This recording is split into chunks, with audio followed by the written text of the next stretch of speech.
few weeks in office, President Trump has already fired dozens of senior officials across the federal government, including some he's not allowed to fire. Inspectors General, General Counsels, the chair of the Federal Elections Commission, who I just spoke to. For the first time in the 50-year history of the FEC, Trump has just tried to fire an FEC commissioner. She told us tonight she is reviewing her options as to how to respond, since the president is not legally allowed to fire Ellen Weintraub the way he is now trying to do. But there is very little question about whether these firings are illegal. And because of that, we appear to be headed toward some major legal battles with implications for these officials themselves, with implications for what a president can get away with by just brazenly and repeatedly breaking the law. But there's another equity at stake as well. Because while those battles make their way through the courts, presenting definitional and life-changing consequences, again, for these individual officials and for the scale of the power grab that Trump is trying to get away with, there's also, in between there's the question of what's done to the country, what harm is done to the country if we don't have these agencies that Trump is messing with by firing all of their members, even though he legally isn't allowed to. Here's an example of what I mean.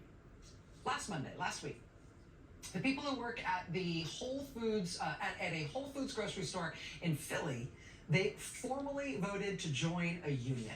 And that made them the first Whole Foods store in the whole country to unionize.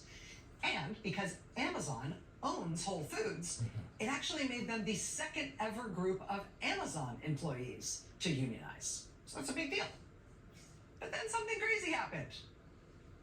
Hours after they unionized, Trump fired a member of the National Labor Relations Board, a former chair of that board named Gwen Wilcox.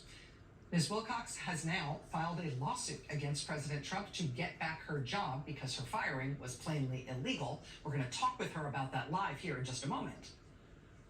But in the meantime, the way the National Labor Relations Board works, it needs to have 3 of its 5 members present to issue any decisions. The board only had 3 members at the time Gwen Wilcox was purportedly fired by Donald Trump. With Gwen Wilcox removed, the board is down now to just 2 members, which means it can't do anything. So now Whole Foods is claiming that Trump firing Gwen Wilcox makes that union vote, that union's win in Philadelphia, moot, means that it doesn't count. In a legal filing this week, Whole Foods is arguing that because the National Labor Review Board effectively no longer has enough members to function, quote, the board's regional director lacks authority to lawfully certify the result of the union's win. Yeah, they may have voted to unionize, but there's nobody here to certify that win, so it's like it didn't happen. Sharon Block, a Harvard law professor and former Democratic member of the Labor Board, told the Washington Post, quote, the Whole Foods filing made clear the company is not going to abide by the outcome of that election. And now there's nothing that can compel them to. Joining us now live, I'm honored to say, is Gwen Wilcox, member and former chair of the National Labor Relations Board. Chairwoman Wilcox, I really appreciate you making time to be here tonight. I know it's not an easy decision to come on TV and talk about these things given what you're in the middle of, but I really appreciate you being here. My pleasure to be here. It's important. It is important. Let me ask, some of our viewers may not be familiar with the work of the NLRB, may not be familiar with some of the things that I just described. Did I describe them accurately? Is there anything else that people should understand about the basic functioning of the board and what they do? Only thing I would just add is that the NLRB protects employees even if they're not part of a union. So if workers are complaining about working conditions or in particular, and they want to speak with their co-workers about it, they're protected under the law of the National Labor Relations Act. In addition to circumstances where employees may be disciplined as a result of engaging in that type of activity or union activity, and if they're being retaliated against, then they would be protected by the National Labor Relations Board. And it's correct that we, as a result of my removal, there are only 2 board members, and so the board cannot function in terms of issuing decisions. Does that include what Whole Foods is alleging, which is, well, yeah, that union vote may have happened and it may look like it was a legal and binding election that we'd otherwise have to abide by, but since the NLRB doesn't have the requisite number of members, then nobody can certify the election, and so therefore it's like the election didn't happen, therefore we can ignore it. What do you make of that case? Well, I'm paraphrasing, of course. Right. What do you make of that case from them? Well, in reality, it's the regions that run the election.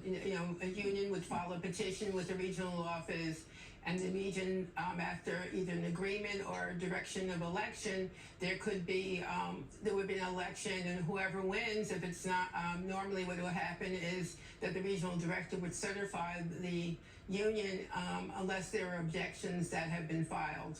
And so, not to get into the weeds too much, but I'm not certain from what you've presented exactly what's the status of this case with regard to the functioning of the regional director. So it's something that I can't really speak on it because I don't know enough of the facts. But as I say, the regional director, the regions control the election unless there are appeals made to the board.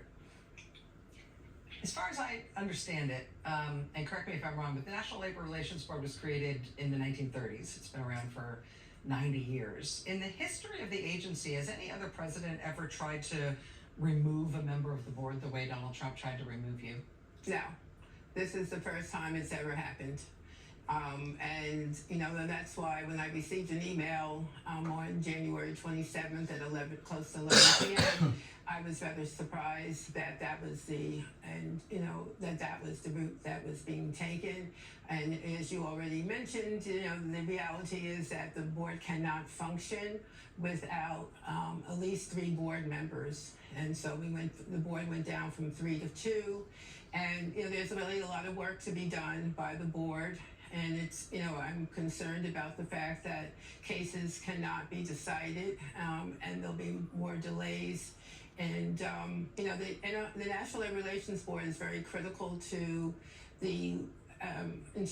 critical to labor relations because there's employees. This is where they come to seek protection under the act. And I'm very concerned that any delays will just delay things much longer. And and in addition, besides this being an unprecedented decision, it's also unlawful because the National Labor Relations Board is to be independent of the age of the president. And so if the president wants to remove someone, that means that the president would have to allege that there was either neglect of duty or some type of misconduct, malfeasance, and provide notice and hearing. And none of this none of that occurred or stated in my removal letter. So I take the position that this is a unlawful termination as well as unprecedented. And that will be the basis of the lawsuit that you have filed this week against President Trump to get that job back. It does appear, I'm not a lawyer, but it does appear that his firing of you was plainly illegal. Your decision to challenge him puts you head-to-head with him on that, but also head-to-head in favor of the work that you've done at NLRB and what the country needs from that board. Gwen Wilcox, thank you for talking to us about it tonight. Please keep us apprised as this challenge moves forward. I'll be really interested in seeing you get that seat back, and I'd love to talk to you the night that it happens. Okay, thank you so much. Appreciate it. All right. Okay. We'll be right back. Bye-bye.